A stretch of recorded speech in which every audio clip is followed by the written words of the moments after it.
अगर देखें तो सिकंदर के गुरु ने भी सिकंदर से कहा भारत से एक शिक्षक लेते हैं। बिल्कुल बिल्कुल। ज्ञान की सारी परंपराएं भारत से पश्चिम की तरफ। हम किसी राजा के बल पर अब तक जीवित होते नहीं आए। बिल्कुल बिल्कुल। हमारा अस्तित्व किसी राजा पर नहीं रहा, राजा हम पर होता था। बिल्कुल बिल्कुल बिल्कुल। उसके बाद उस पुष्पक विमान जिसे बाद में राइट ब्रदर्स ने कहा कि हम ऐसे हवाई विमान बनाएंगे, हमने खोज करी, उसका उल्लेख तो सदियों से था।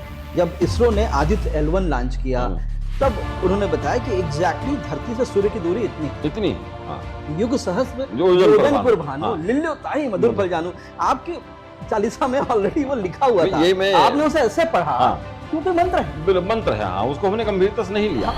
नमस्कार, एक बार फिर से आप सभी का स्वागत है एक और बुधवार फ्यूचर विश्वविद्यालय के प्रांगण से। मैं doctor Pankaj Kumar Mishra, pro vice chancellor, आप सबका हार्दिक अभिनंदन और स्वागत करता हूं। हमारे साथ आज एक और गर्व का दिन, एक और महान विभूति हमारे साथ जुड़े गए हैं, प्रोफेसर सत्यपाल तिवारी साहब। विप्र शिरोमणि, आप प्रयागराज से आए हैं, कुंभ की धरती से आए हैं। आप किस प्रकार से विश्वविद्यालय को देखते हैं, किस प्रकार से उच्च शिक्षा को देखते हैं, किस प्रकार से आपका जो एक परिदृश्य है, आपका एक सोच है विश्वविद्यालय को लेकर के, छात्र छात्राओं को लेकर के, इन सब के विषय में बहुत जानकारी, बहुत सारी बातें करेंगे। और साथ में ही आज एक जो विषय है जो अंतर्राष्ट्रीय स्तर पर ही एक बहुत वैल्यू मिल रही है। पूरा विश्व हमारे खान पान को पालन कर रहा है और हम भारतीय पिज्जा और बर्गर की तरफ भाग रहे हैं। तो ऐसी बहुत सारी जो बातें हैं उनको समझने का प्रयास करेंगे, भारतीय ज्ञान परंपरा को समझने का प्रयास करेंगे जो राष्ट्रीय शिक्षा नीति के संदर्भ में बहुत महत्वपूर्ण हो जाती है, राष्ट्रीय शिक्षा नीति के क्रियान्वयन में बहुत महत्वपूर्ण होती है। इंडियन नॉलेज सिस्टम को भी हमने इम्बाइब किया। दर्शकों, आपको जानकारी देते हुए हमें अच्छा लग रहा है कि हम भारत की पहले विश्वविद्यालय बने जिन्होंने इंडियन नॉलेज सिस्टम को क्रेडिट पाठ्यक्रम के रूप में, क्रेडिट कोर्स के रूप में अपने यहाँ लगाया। बहुत सारे विश्वविद्यालय और भी हैं जो भारतीय ज्ञान परंपरा को पढ़ा रहे हैं, लेकिन वो केवल एक वैल्यू एडेड कोर्सेज के रूप में पढ़ा रहे हैं। हम क्रेडिट कोर्स के रूप में लगा रहे हैं। आपके बच्चों के मार्कशीट में भी इंडियन नॉलेज सिस्टम 1 लिख करके आएगा। इस प्रकार की व्यवस्था की, ऐसा करने वाले हम देश के पहले विश्वविद्यालय बने, और वो भी अपने इंसेप्शन के 35 दिनों के अंदर। इस प्रकार से हमने जड़ों से जुड़ने का प्रयास किया। साथ साथ टेक्नोलॉजी में आगे बढ़ते हुए हम देश की पहली AI एनेबल्ड यूनिवर्सिटी बनाने वाले भी पहले विश्वविद्यालय बने। AI enabled new age innovative university के रूप में इंडियाज़ फर्स्ट हम लोगों ने उसमें भी प्रयास किया। 6 मार्च को हम बने India's first AI enabled university, और लगभग जुलाई 2024 में हमारा अस्तित्व आया एक विश्वविद्यालय के रूप में। और तब से लेकर आज तक नवाचार को हमने अपने खून में, अपने ब्लड का भाग बनाया हुआ है। हमारी सिस्टम में इनोवेशंस हैं, नई टेक्निक्स के लिए सम्मान है। हमारे यहाँ रोबोट टीचर्स भी हैं, हमारे यहाँ मेटावर्स के माध्यम से पढ़ाई कराने की कोशिश की जाती है, VR भी हम लगाते हैं। लेकिन साथ साथ इंडियन नॉलेज सिस्टम के बारे में बताना चाहते हैं। तो हमारे साथ जुड़े हुए हैं श्री तिवारी साहब।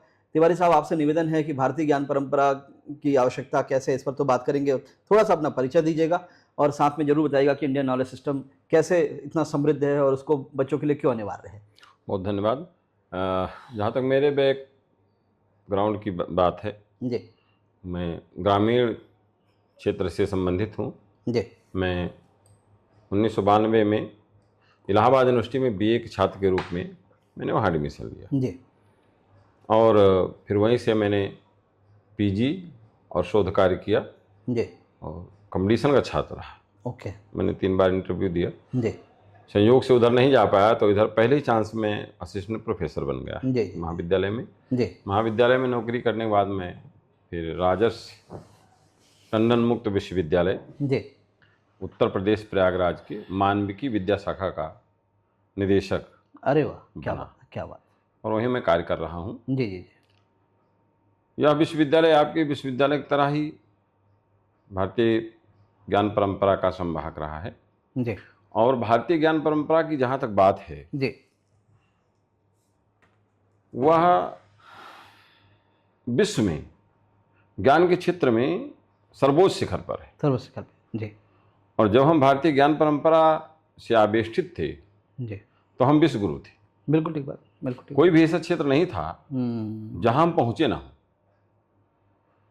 अनेक क्षेत्रों में आग का आविष्कार भारत में हुआ। जी, सभ्यता का पहला व्यक्ति मानव भारत में पैदा हुआ। जी, जी, बिल्कुल। विश्व में संस्कृत और सभ्यता का पाठ भारत ने पढ़ाया। बिल्कुल, बिल्कुल, बिल्कुल। शून्य जैसा आविष्कार, सल क्रिया जैसे आविष्कार, जी, पौधों में संवेदन है, इसका आविष्कार भारत ने किया।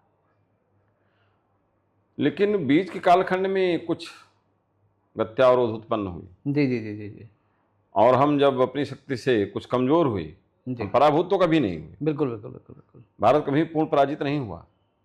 इसका सबसे महत्वपूर्ण जो श्रेय है वो भारतीय ज्ञान परंपरा को जाता है। वो कहते हैं ना 500 साल की मुगलों की हाँ और 200 साल की अंग्रेजों की गुलामी के बाद भी अगर हमारी हस्ती नहीं मिटी हाँ, तो कुछ तो बात है। तो वो कुछ बात कुछ यही तो है बात है। कि हमारे जो ऋषि महर्षि जी जी संत थे, जी, उन्होंने उस परंपरा का, उस ज्ञान परंपरा का संवहन किया। बिल्कुल बिल्कुल हम बिल्कुल किसी राजा के बल पर अब तक जीवित होते नहीं आए हैं। बिल्कुल बिल्कुल बिल्कुल हमारा अस्तित्व किसी राजा पर नहीं रहा, राजा हम पर होता था। बिल्कुल बिल्कुल बिल्कुल बिल्कुल हमारा जो भाव था, सर्वे भवन्तु सुखिनः सर्वे सन्तु निरामया। बिल्कुल बिल्कुल वसुधैव कुटुम्बकम पाठ मैंने पूरे विश्व को पढ़ा जी बिल्कुल। और इसी पाठ ने हमको विश्व गुरु के पद पर स्थापित किया।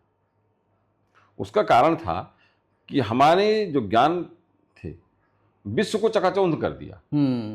जितनी भी सभ्यताएं आई, जितनी भी संस्कृतियां सामने आई, उन्होंने भारतीय ज्ञान को आत्मसात करने का प्रयास किया।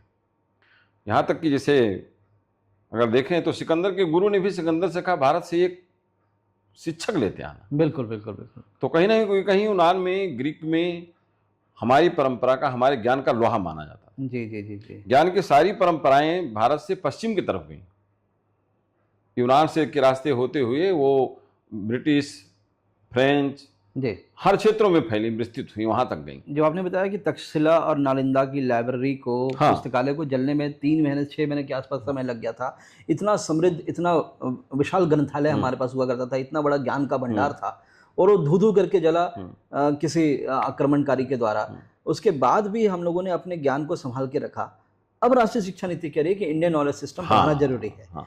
तो मुझे लगता है कि जो देश विश्व गुरु था, जिसे सब लोग सम्मान करते थे, सब लोग उसका आदर करते थे, से लेकर के यात्रा प्रारंभ हुई और समाप्त कहाँ पे हुई कि यहाँ पर साइकिल खड़ा करना मना है, यहाँ पर थूकना मना है, यहाँ पर ये मना है।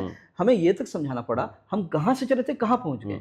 और एक बार पुनः फिर से भारत ने अपनी एक विकास यात्रा प्रारंभ करी, विकसित भारत की ओर जा रहे हैं और हम विश्व की 4थी बड़ी इकोनॉमी बन चुके हैं, 3री इकोनॉमी बनने का प्रयास कर रहे हैं। तो अब मुझे लगता है कि फिर से हमारा जो ध्यान है वो विश्व गुरु होने की तैयारियों पर है और उस दिशा पे हम जा रहे हैं। तो कितना महत्वपूर्ण है इंडियन नॉलेज सिस्टम का जो ज्ञान तो इन युवाओं के लिए जो हमें देख रहे हैं। तो मैं तो युवाओं के लिए यही कहना चाहता हूँ जी कि भारत में जितने भी आक्रांता आए, जी जी जी जी, उन्होंने भारतीय ज्ञान को ही समाप्त करने का प्रयास किया। बिल्कुल बिल्कुल, यहाँ की संस्कृति को, यहाँ की परंपराओं को, यहाँ मान्यताओं को। जी, चाहे वो मेघालय की शिक्षा पद्धति हो, वो चाहे मुस्लिम आक्रांता रहे हों, जी जी, जैसे बख्तियार खिलजी को हम स्पष्ट रूप से कह सकते हैं। बिल्कुल ठीक बात। उसने नालंदा में आग लगाते वक्त कहा, कम से कम आप और हम ऐसा नहीं बात करेंगे कि समाज का एक वर्ग, हम तो डायरेक्ट नाम ले सकते हैं कि ज्ञान का सारा भंडार यहाँ निहित है और जब इसको हम समाप्त कर देंगे जी जी जी तो विचार हमारे प्रवाहित होंगे, विचार प्रभावित होंगे। लेकिन जलाने के बाद 3 महीने 6 महीने जलने के बाद भी वो ज्ञान समाप्त नहीं हुआ। उसका कारण उपनिषद था ना। उपनिषद था। हम श्रुत ज्ञान के माध्यम से आगे बढ़ रहे थे। वो हमारे ऋषियों ने वो भी ढूंढा।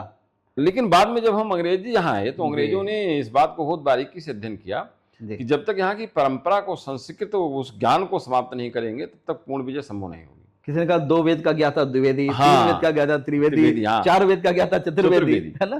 तो त्रिवेदी से बन गया तिवारी। तो 3 वेदों के ज्ञाता हैं आप सर। तो अंग्रेजों ने एक बहुत कूटनीतिक, बहुत बारीक रास्ता निकाला हो, चाहे मैकाले रहे हो, चाहे जो भी रहा हो। जी जी जी, जितने भी विद्वान पश्चिम के थे, कुछ को कहते नहीं भारतीय के समर्थक थे, वो भी समर्थक कोई नहीं था। जी जी, उन्होंने बहुत बारीकी से भारतीय ज्ञान परंपरा को खंडित करने का प्रयास किया। हमारे वेदों से जो अच्छी अच्छी चीजें थी, वो हमारे पुराणों में जो अच्छी, उपनिषदों में जो अच्छी चीजें थी, उन्होंने तो उसको ग्रहण कर लिया और जो कहीं कुछ कमजोरी थी उसको उन्होंने कहा कि ये खराब है, ये गड़बड़ है, ये उल्टा है, भारतीय कुछ नहीं जानते हैं, ये बर्बर हैं, आदिम युग के लोग हैं।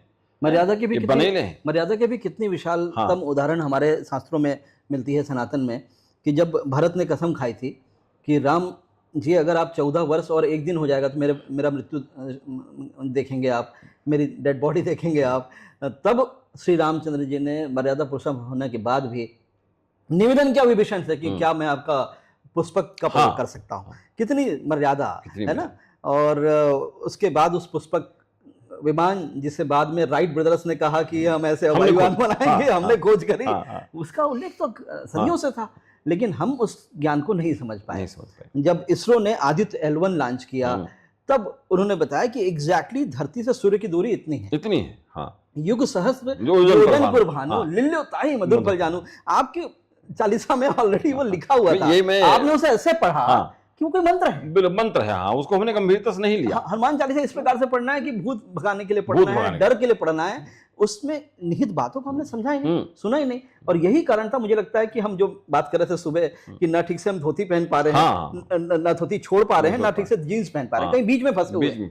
तो मुझे लगता है इंडियन नॉलेज सिस्टम एक गेम चेंजर साबित होगा और छात्र छात्राओं को अपने संस्कृति पर, अपने सनातन पर एक विश्वास फिर से जगाएगा।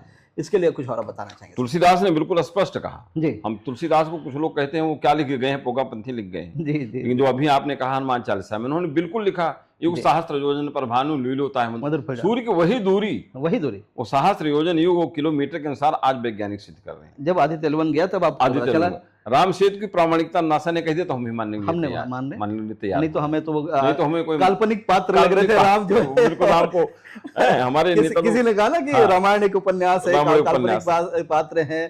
तो आज के नवयुगों के सामने भारतीय ज्ञान परंपरा बहुत उपयोगी, बशर्ते उसको गंभीरता से अध्ययन करना चाहिए। कोई ऐसी चीज नहीं है जो अभी आपने कहा राइट ब्रदर्स के बारे में। अपने विमान सर्वस्वम नामक ग्रंथ में भरद्वाज जी ने अनेक प्रकार के विमानों का वर्णन किया। बिल्कुल बिल्कुल। विमानों प्रयोग होने ईंधन का विमान वर्णन किया है, ईंधन का भी। अच्छा, उसी प्रकार से वो जो जिस पर राम जी बैठ के आते हैं, जी पुष्पक विमान, उसी प्रकार से विमान था। जी बिल्कुल। वो इच्छा के अनुसार चलने वाला था। जी। और छोटा बड़ा भी हो जाने की उसमें क्षमता थी। बिल्कुल बिल्कुल बिल्कुल बिल्कुल। हम कभी कल्पना करते थे, लोग कहते थे कि हमारे यहाँ ऐसे अस्त्रों का निर्माण था जो इच्छा शक्ति से प्रयुक्त होते थे, मार के लौट आते थे। आज मिसाइल उसी का रूप है। कोविड के दौरान जब रामानंद सागर कृत रामायण का जब दोबारा से लाइव किया गया, जो बच्चे नहीं देख पाए थे, आज की जो युवा पीढ़ी, जो अल्फा जनरेशन, उन्होंने जब दोबारा रामायण देखी, उन्हें बड़ा वो अजीब सा लगा कि वो मंत्र पढ़ते हैं, एक धनुष प्रकट हो जाता है और इस प्रकार से। देखिए किस लेवल की हमारी साइंस थी, ये समझने की आवश्यकता है। आज वही गाइडेड मिसाइल जी, वही हमारे बाण उसमें थे, लेकिन हम उसको समझने का प्रयास नहीं किए। आर्टिफिशियल इंटेलिजेंस, कितनी बातें हो रही हैं। आर्टिफिशियल इंटेलिजेंस क्या है? आप कहते हैं और वो कर देता है। आपने एक फोटो बनाई, आपने कहा इस फोटो को ऐसे बदल दो, इस वीडियो को ऐसे बना दो, वो कर देता है। वो क्या है? माया है, जिसका उल्लेख वहां पर है। शंकर ने किया, वेदों में है, रामचरितमानस में। दैत्यमारिच ने आर्टिफिशियल इंटेलिजेंस से अपने आप को कन्वर्ट कर लिया सोने के हिरण में। वही नहीं, वो रावण का भेजा हुआ दैत्य ऋषि के रूप में हनुमान जी से मिल जाता है। बिल्कुल बिल्कुल। लेकिन जब हनुमान जी उसे प्रताड़ित करते हैं, मारते हैं, तो राक्षस के रूप में प्रकट हो जाता है। ये एआई ही है। जी। बस फर्क इतना है कि हम समझ नहीं पा रहे हैं कि हमारे कितने ज्ञान किन किन क्षेत्रों में आधुनिकतम थे। आज भी आर्टिफिशियल इंटेलिजेंस है। तो ये तो माया हुआ। तो माया के बारे में दो बातें हैं। एक मायावी, जिसे हम दैत्यों को कहते थे, रावण को कहते थे, वो मायावी कहते थे। और श्री रामचंद्र जी को कहते थे मायापति। तो आर्टिफिशियल इंटेलिजेंस को आप किस रूप में उपयोग कर रहे हैं? I am talking about the ethical use of artificial intelligence also, कि उससे आप साइबर क्राइम भी अच्छा तरीके से कर सकते हैं और उससे अपनी पढ़ाई लिखाई और अपने व्यवसाय में भी अच्छे से उपयोग कर सकते हैं। उस माया को, उस आर्टिफिशियल इंटेलिजेंस को किस प्रकार से आप उपयोग करेंगे, ये महत्वपूर्ण बात है। और अगर आज का बच्चा अगर मायावी बन करके उसको उपयोग करेगा तो वो अपने विनाश की ओर जाएगा। और जैसे उसे आप मायापति के रूप में उसमें कंट्रोल करिए, उसमें महारत हासिल करिए। यही प्रयास है विश्वविद्यालय का। आर्टिफिशियल इंटेलिजेंस को भी हम लेकर के आए, इंडिया की पहली एआई इनेबल्ड यूनिवर्सिटी बने सर हम। और साथ में हमारा प्रयास रहा कि इंडियन नॉलेज सिस्टम को भी क्रेडिट कोर्स के रूप में दिया जाए, ताकि बच्चे अच्छा कर सकें। और इस प्रकार की बातें, जैसे आप जुड़ते हैं, कई मंच में जाते हैं, तो लगातार जैसे आपने बताया कि आपके विश्वविद्यालय में भी भारतीय ज्ञान परंपरा को भी विस्तृत रूप से पढ़ाया जा रहा है, समझाया जा रहा है। इसके बारे में क्या और स्ट्रैटेजी होनी चाहिए सर? कैसे हम इसको और अच्छा कर सकते हैं? हम एक बढ़िया तालमेल बैठा करके, जी सर, और पुराने मूल्यों को खोज करके, बिल्कुल पुराने ग्रंथों पर शोध करके उनको सामने लेके आए।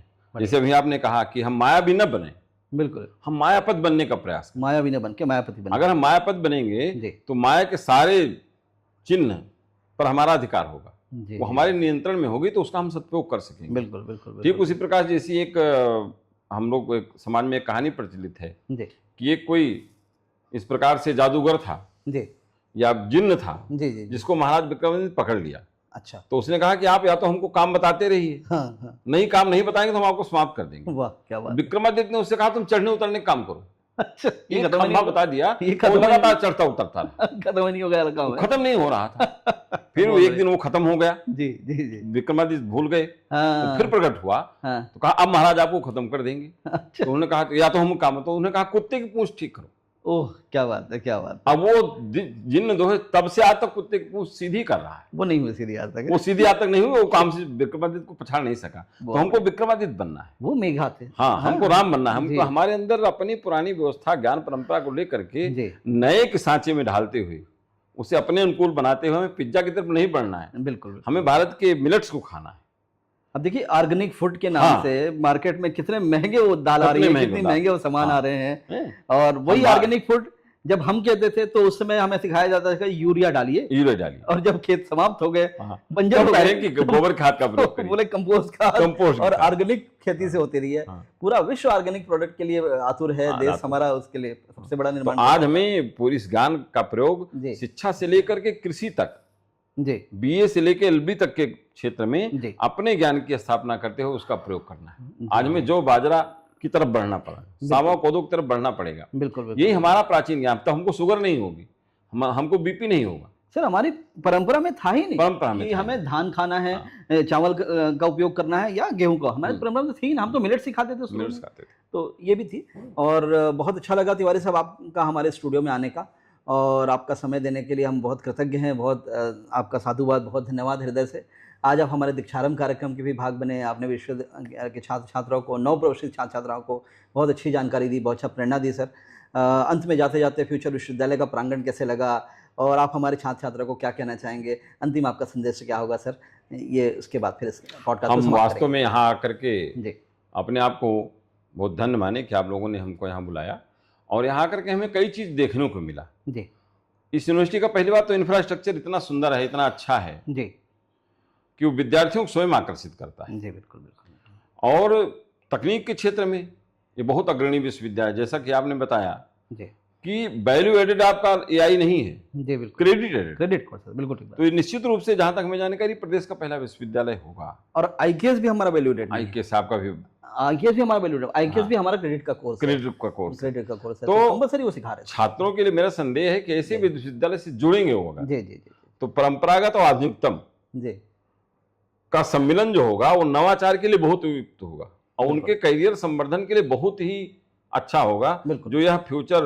यूनिवर्सिटी जिस कार्य को आगे बढ़ा रही है, जी, जी। ईश्वर की कृपा से वो निरंतर आगे बढ़ते जी। रहे, और आप जैसे प्रगतिशील विचारों से, प्रगतिवादी नहीं, प्रगतिशील विचारों से जी जी जी संपन्न व्यक्ति के जी। नेतृत्व में ये विश्वविद्यालय निश्चित रूप से आगे बढ़ेगा, जी और भगवान इसे आगे बढ़ाएंगे।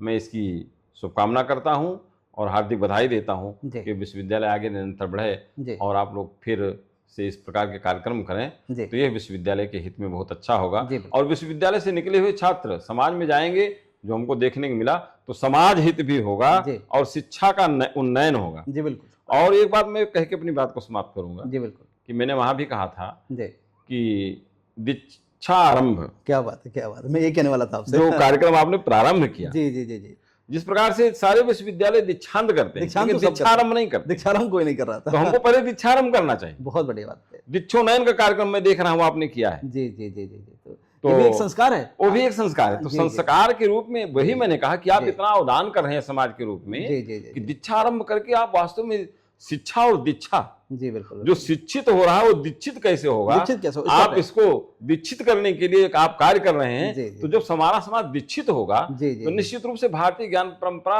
से पूरा हमारा प्रदेश ही नहीं, जी बिल्कुल। पूरा भारत प्रभावित भारत होगा, प्रभावित और ऐसे यूनिवर्सिटी का भविष्य निश्चित रूप से उज्जवल होगा जी। और आगे बढ़ेगा। बस सर प्रयास है बरेली मंडल की उच्च शिक्षा की दिशा को बदलने का, और मुझे लगता है कि बरेली मंडल के छात्र छात्राओं में वो ऊर्जा है, और ऊर्जा के बारे में कहा जाता है ना उसे उत्पन्न किया जाता है ना वो समाप्त होती है, उसे एक रूप से दूसरे रूप में बदला जा सकता है। हम प्रयास कर रहे हैं कि युवाओं की ऊर्जा को एक नई दिशा दें, जिससे बरेली मंडल की उच्च शिक्षा की दिशा बदले।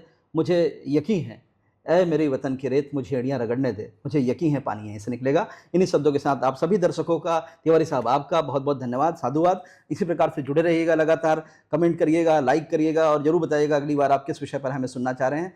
आपकी बातों का बहुत हम ध्यान रखते हैं, और आपके कमेंट्स के हिसाब से हम नए नए विभूतियों को बुलाते हैं अपने स्टूडियो में, और उनके साथ पॉडकास्ट के माध्यम से उनकी बातें आप तक पहुँचाते हैं। तब तक आप सुरक्षित रहिए, ध्यान रखिएगा अपना। फिर अगले बुधवार को फिर मुलाकात होगी। नमस्कार।